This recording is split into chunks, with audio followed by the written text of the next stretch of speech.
संदेह अलंकार की परिभाषा उदाहरण सहित लिखिए, ऐसा हमारा क्वेश्चन आएगा।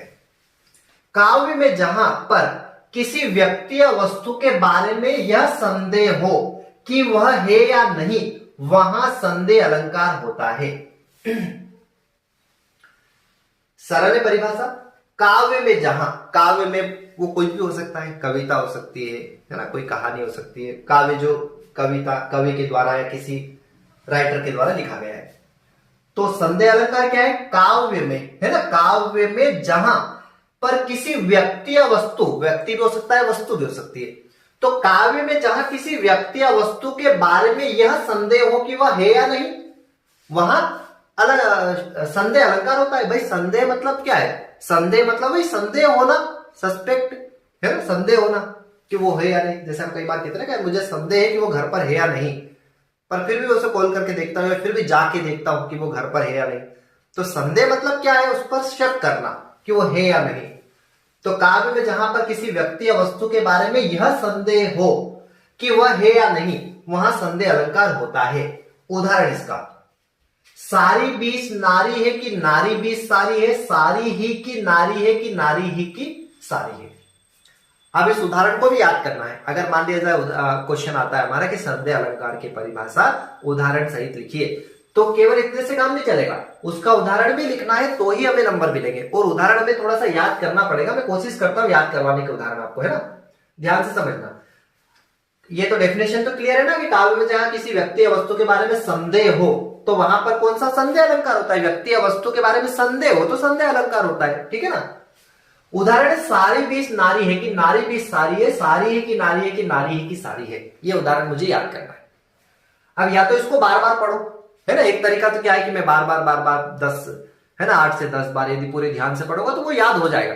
पर देखो दो चीजें, एक तो याद करना और एक याद रखना, है ना, दोनों चीजें अलग अलग है।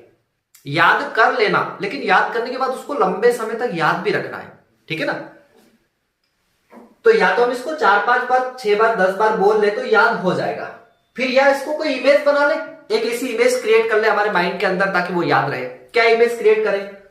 तो वैसे तो ये अधिकतर याद होगा, पिछली क्लासेस में ये पढ़ा होगा आपने, पर अगर नहीं याद है तो फिर मैं इसको कोशिश करता हूं याद करवाने की, है ना, इसको कोशिश करता हूं। मैं यहां पे ले रहा हूं इसका कुछ कंटेंट, कुछ इमेजेस बनाते, कोशिश करते, याद होता है कि नहीं होता है। सारी बीस नारी है, मान लिया जाए कि यहां कई सारे साड़ी पड़ी हुई है। ये मान लो साड़ी के पैकेट है। साड़ी मतलब साड़ी है, वो एक बात तो क्लियर कर दो, साड़ी वो लिखा हुआ है यहाँ पे, पर वो साड़ी है जो महिलाएं पहनती है ना। आप देखो मैं कोशिश कर रहा हूं आपको याद कराने की। इस इमेज के थ्रू अगर आपको याद हो जाए तो बहुत अच्छी बात है, क्योंकि इससे याद भी रह जाएगा, हो सकता है। सारी बीच नारी है, ये साड़ी है, मान लो ये साड़ियों के पैकेट है, इन साड़ियों के पैकेट के बीच में नारी है, मान लो नारी है। तो साड़ी के बीच क्या है? नारी है। तो सारी के बीच नारी है कि नारी बीच सारी है। अब मान लो कि यहां पे नारी है, मान लो ये नारी है, थोड़ी देर के लिए इसके बीच में साड़ी पड़ी हुई है, साड़ी का पैकेट है, ठीक है ना। यहां एक से ज्यादा नारी मान लो, तो थोड़ी देर याद करने के लिए केवल।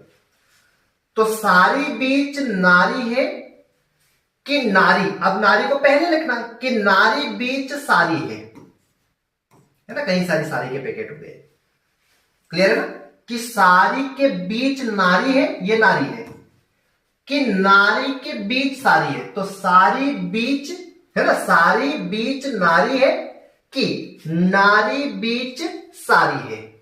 अब अगला देखना, सारी ही की नारी है, मान लो ये जो साड़ी है, ये जो साड़ी है, क्या इसी की नारी है? क्या इसकी नारी है? क्या सारी ही की नारी है? सारी ही की नारी है कि नारी ही की सारी है, कि नारी ही की सारी है,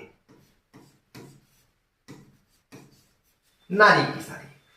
अब देखना, ये मान लो पहला, ये दूसरा, ये तीसरा, ये चौथा।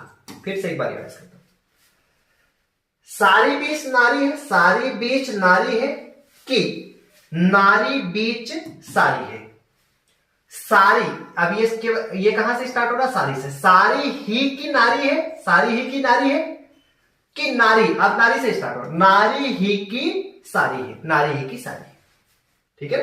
तो सारी बीच नारी है कि नारी ही की, नारी बीच सारी है, सारी ही की नारी है कि नारी ही की सारी, ऐसे इसको याद कर।